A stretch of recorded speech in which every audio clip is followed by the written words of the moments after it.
Director Ram Gopal Varma case వ్యవహారంలో ఆంధ్రప్రదేశ్ పోలీసులు హైదరాబాద్ వెళ్తే ఆయన అప్స్కాన్లో వెళ్ళినట్టు తెలిసింది.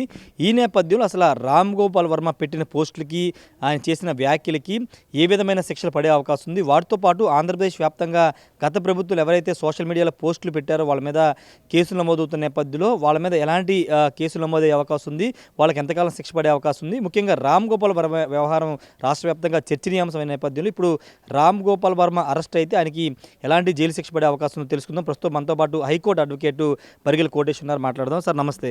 సార్, ఇప్పుడు రామ్ గోపాల్ వర్మ ఇష్యూ అనేది రెండు తెలుగు రాష్ట్రాల్లో కొంత సెన్సేషన్ క్రియేట్ చేస్తుంది. ఇప్పటి వరకు రామ్ గోపాల్ వర్మను ఎవరు టచ్ చేయలేదు, కానీ ఇప్పుడు మొదటిసారిగా ఆంధ్రప్రదేశ్ పోలీసులు కేసు నమోదు చేశారు. ఆయన ప్రస్తుతం పరారీలో ఉన్నారు. ఆయన గనక అరెస్ట్ అయితే కనుక ఆయనకి ఎలాంటి జైలు శిక్ష పడే అవకాశం ఉంది, ఎన్నేళ్ళు జైలు శిక్ష పడే అవకాశం? ఇప్పుడు రామ్ గోపాల్ వర్మ గారి మీద కేసులు ఫైల్ అయిన మాట వాస్తవం. ఆ కేసుల మీద ఆయన ముందస్తు బెయిల్ కోసం హైకోర్టును అప్రోచ్ అయ్యారు. హైకోర్టు కూడా దాన్ని పరిశీలనలో పెట్టింది. ఇంకా ఆయనకి ఇవ్వలేదు. ఆ కేసు అనేది పెండింగ్లో ఉంది. ఆయనకు వ్యాపారవేత్త కొన్ని ఇవి ఉన్నాయి. ఆ పనుల మీద అతను బయటికి వెళ్ళాడు అంతే తప్ప అతను ఎక్కడికి ఇదవ్వలేదు. అతను ముందస్తుగానే చట్టాన్ని గౌరవించి చట్ట ప్రకారం అతను హైకోర్టులో ముందస్తు బెయిల్ అప్లై చేసుకున్నాడు. వాళ్ళు పెట్టిన కేసులన్నీ ఇప్పుడు బిఎన్ఎస్ ఐటీ దాని కింద వస్తాయి. ఈ సెక్షన్ల కింద అవి నిలబడవు కేసులు. ఎందుకు అంటే దాంట్లో పక్కా ఎవిడెన్స్లు అనేది లేవు. ఆయన మీద పెట్టారు, ఏదో పెట్టేసేసారు తప్ప పక్కా ఎవిడెన్స్లు వాళ్ళు ఇవ్వలేరు. ఎవిడెన్స్లు ఉన్నా కూడా దానికి 3 నెలలు 6 నెలలు 2 సంవత్సరాలు ఇలా సంబంధించినవి ఇవి ఉన్నాయి. ఆ కేసులు నిలబడవు. అతన్ని ఏంటంటే ముందు ఏదో మెంటల్గా కొంచెం ఇబ్బంది పెట్టాలి, కొంచెం ఫిజికల్గానే ఇది తప్ప దీంట్లో ఎక్కడ ఏమీ కనపట్టలేదు. ఈ కేసులు నిలబడవు. ఈ కేసు గౌరవ న్యాయస్థానంలో అవి నేనే చెప్తున్నా కదా, అవి కొట్టేస్తారు, ఏముండవు. అంటే కాదు, రామ్ గోపాల్ వర్మ ఈ స్థాయిలో ఆయన మార్ఫింగ్ చేశారంటూ, లేకపోతే సోషల్ మీడియా లొకేషన్ వ్యక్తిగతంగా మాట్లాడారంటే పెద్ద ఎత్తున విమర్శలు కూడా వచ్చాయి గతంలో. ఇప్పుడు అవన్నింటిని కూడా బయట తీసి ఇప్పుడు కేసులు పెడుతున్న నేపథ్యంలో ఖచ్చితంగా చర్యలు ఉంటాయని చాలామంది మాట్లాడుకుంటున్నారు. చర్యలు అంటే ఏముంటాయి? ఉరిశిక్ష వేస్తారా దీనికి ఏమన్నా? లేకపోతే తిహార్ జైలుకి తీసుకెళ్తారా? లేదు కదా. ఇవి చాలా చిన్నవి. వాళ్ళ భావ ప్రకటన స్వేచ్ఛ చేశారు. దాంట్లో ఇంకొకటి అది ఎక్కడ ప్రూవ్ అవ్వలేదు. ఇప్పుడు గౌరవ న్యాయస్థానం మా హైకోర్టు అదే పరిశీలనలో ఉంది. అతనికి ఇంకొక 2-3 రోజుల్లో కొద్ది రోజుల్లో ఆయనకి కంప్లీట్గా బెయిల్ వస్తుంది, ముందస్తు బెయిల్ మంజూరు అవుతుంది.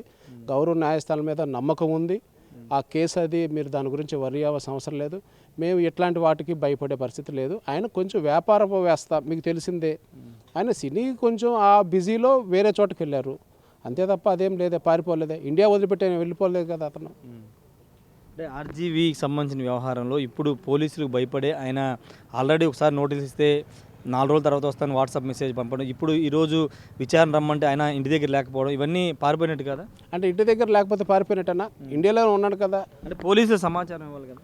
పోలీసు సమాచారం అంటే ఏముంది దాంట్లో? ఇప్పుడు మీరు చెప్తున్నారు వాట్సాప్ మెసేజ్ అని చెప్పేసి అన్ని సమాచారం ఇచ్చాడు ఆయన. ఇక్కడ గౌరవ హైకోర్టును న్యాయస్థానంలో ఆయన ముందస్తు బెయిల్ అప్లై చేసుకున్నాడు. అది పరిశీలనలో ఉంది. భయపడాల్సిన అవసరం లేదు. చట్టం అందరికీ అనుకూలంగా ఉంది. తప్పు చేస్తే భయపడాలి. ఆయన దాంట్లో అవి ప్రూవ్ అవ్వని కేసులు.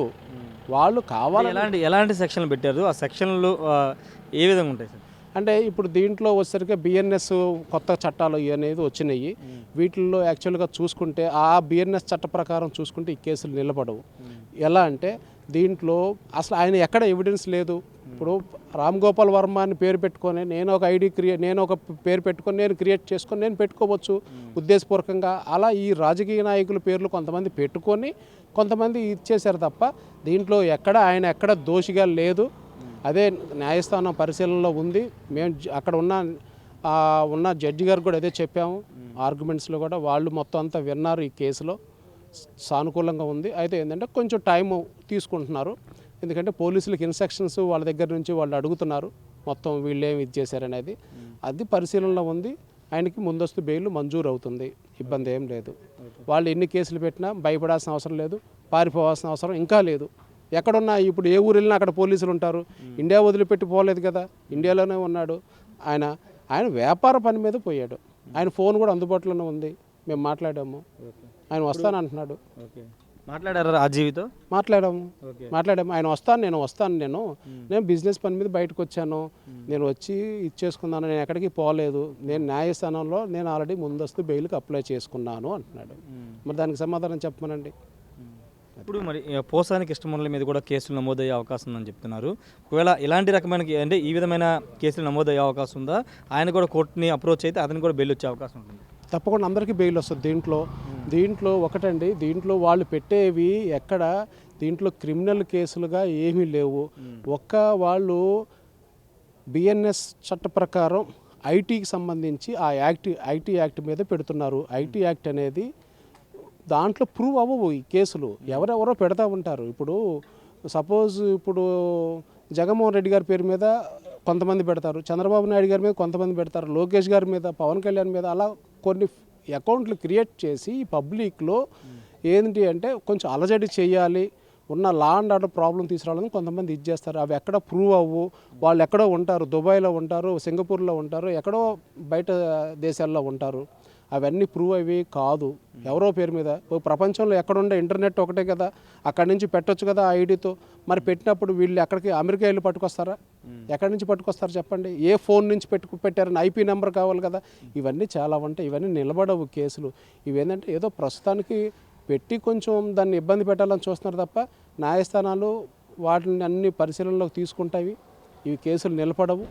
ఇవన్నీ మొత్తం అన్ని రాబోయే రోజుల్లో అన్ని కేసులు కొట్టేస్తారు. మళ్ళీ మీరు ఇలాగే మనం అడుగుతారు. అంటే ఫైనల్గా కూడా చెప్పండి, న్యాయస్థానాలకి ఒక ప్రత్యేక చట్టాలు తీసుకొచ్చే అవకాశం, ఎందుకంటే చాలామంది రాజకీయ నాయకులు కానీ ఫ్యామిలీ మెంబర్స్ సఫర్ అవుతున్నారు ఇలాంటి పోస్టుల వల్ల, లేకపోతే వ్యక్తిగతంగా మార్ఫింగ్ చేయడం ఇలాంటి వల్ల చాలా సఫర్ అవుతున్నారు. పార్టీలకు అతీతంగా అందరూ కూడా సఫర్ అవుతున్నారు. గతంలో టీడీపీ వాళ్ళు చేశారు, ఇప్పుడు వైసీపీ వాళ్ళు రకరకాల సఫర్ అవుతున్నారు.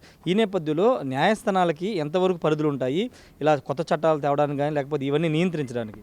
న్యాయస్థానిక పరిధి అంటే ఒకటండి, ఇక్కడ ఈ స్టేట్ మన రాష్ట్ర హైకోర్టు ఉంది. ఈ రాష్ట్ర హైకోర్టు పైన కోర్టు ఉంది, సుప్రీంకోర్టు. దానికి సంబంధించిన కొన్ని ప్రొసీజర్స్ ఉంటాయి. ఒక చట్టాన్ని మార్చాలి అంటే ఎక్కడ అలవదు, దాన్ని ప్రొసీజర్ ప్రకారం వెళ్ళాలి. న్యాయశాఖ ఉంటుంది అక్కడ, సెంట్రల్ గవర్నమెంటు వాళ్ళు దాన్ని ఇవన్నీ ప్రొసీజర్ ప్రకారం చేసుకొని రాష్ట్రపతి దగ్గర ఫైనల్గా బిల్ అవ్వాలి. ఎందుకంటే ఒక అమెండ్మెంట్స్ జరిగేటప్పుడు ఒక సెక్షన్కి అక్కడ రాష్ట్రపతి ఫైనల్గా వారు సంతకం పెట్టి దాన్ని వాళ్ళు అప్రూవల్ చేస్తే తప్ప ఏమి ఇక్కడ ఏం అవ్వదు. సరే, వీళ్ళు పెడితే మంచిదే, అందరికీ మంచిదే, పార్టీలకు అతీతంగా ఎవరి మీద పెట్టినా కూడా బాగుంటుంది. మేము దాన్ని స్వాగతిస్తాను, ఎవరైనా స్వాగతిస్తారు దాన్ని. కానీ అది రాష్ట్రపతి దాని ప్రొసీజర్ ప్రకారం వెళ్ళి చాలా టైం పడుతుంది. ఆంధ్రప్రదేశ్ ప్రభుత్వం ఇలాంటి పోస్టులు పెట్టే వాళ్ళ మీద కఠిన చర్యలు తీసుకునే ఒక ప్రత్యేక చట్టాన్ని తీసుకొస్తామని చెబుతుంది. ఆ చట్టం ఒకవేళ రూపొందితే కనుక ఇవన్నీ అరికట్టే అవకాశం ఉంటుందా? డెఫినెట్లీ. అంటే ఇప్పుడు దాంట్లో అరికట్టే అవకాశం అంటే వాళ్ళు నిజంగా ప్రూవ్ చేయాలి. ప్రూవ్ చేసినప్పుడు కేసు అవుతుంది. ఇప్పుడు ఎఫ్ఐఆర్ కట్టగాలనే ప్రూవ్ అయినట్టు కాదు. మీరు దయచేసి గమనించండి, ఒక కేసు కట్టగాలనే అది ప్రూవ్ అయినట్టు కాదు, అది కేసు ఇది కాదు.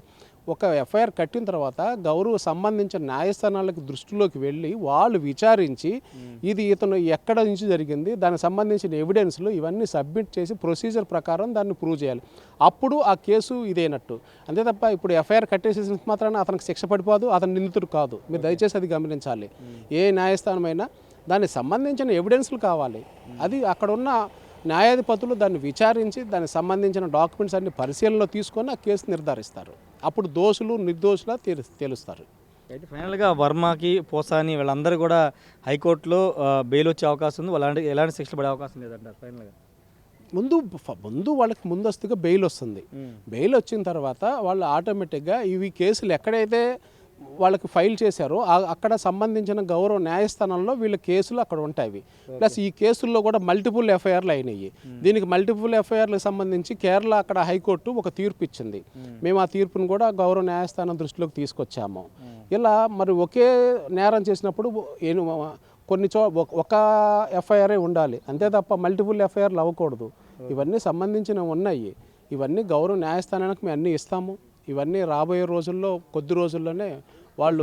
వర్మ ఎప్పుడు కోర్టు ముందు ఎప్పుడు హాజరు కాబోతున్నారా, లేకపోతే పోలీసుల ముందు ఏమైనా హాజరు కాబోతున్నారా? అది ఆయన వస్తారండి, ఆయన కోర్టుకే వస్తారు కావాలంటే. ఆయన ఇప్పుడు ముందస్తు బెయిల్కి వేసాము, అది పరిశీలనలో ఉంది.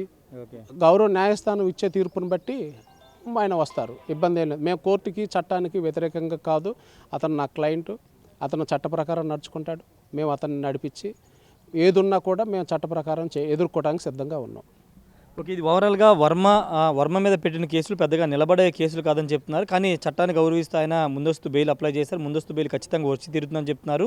అంటే పార్టీలకు అతీతంగా ఎవరైనా ఇలాంటి చేయడం కరెక్ట్ కాదు, భవిష్యత్తులో ఇలాంటి నరికట్టడానికి ఒక చట్టాలు రావాల్సిన అవసరం ఉందని హైకోర్టు అడ్వకేట్ బరిగెల కోటేష్ చెప్తున్నారు. ప్రస్తుతానికైతే వర్మ కేసు కానీ లేకపోతే భవిష్యత్తులో పోసాని కృష్ణమూర్తి మీద కూడా కేసులు నమోదయ్యే అవకాశం ఉందనే ఒక ప్రచారం జరుగుతున్న నేపథ్యంలో ఇవి సోషల్ మీడియాలో పెట్టిన పోస్టులకు సంబంధించి కేసు అయితే నమోదవుతుంది, కానీ దాన్ని అంతిమ నిర్ణయం కోర్టులే తేలుస్తాయని చెప్తున్నారు. ఏదేమైనప్పటికీ ఎవరైతే బాధితులు ఉన్నారో వాళ్ళు కోర్టును ఆశ్రయించవచ్చు. కోర్టులో వాళ్ళకి కనుక తప్పు చేయలేదని వాళ్ళకి ముందస్తు బెయిల్ వచ్చే అవకాశం ఉందని అడ్వకేట్ బరిగెల కోటేష్ చెప్తున్నారు. కెమెరా పర్సన్ శ్రీనివాస్తో రాజేష్, RTV, హైకోర్టు నుండి.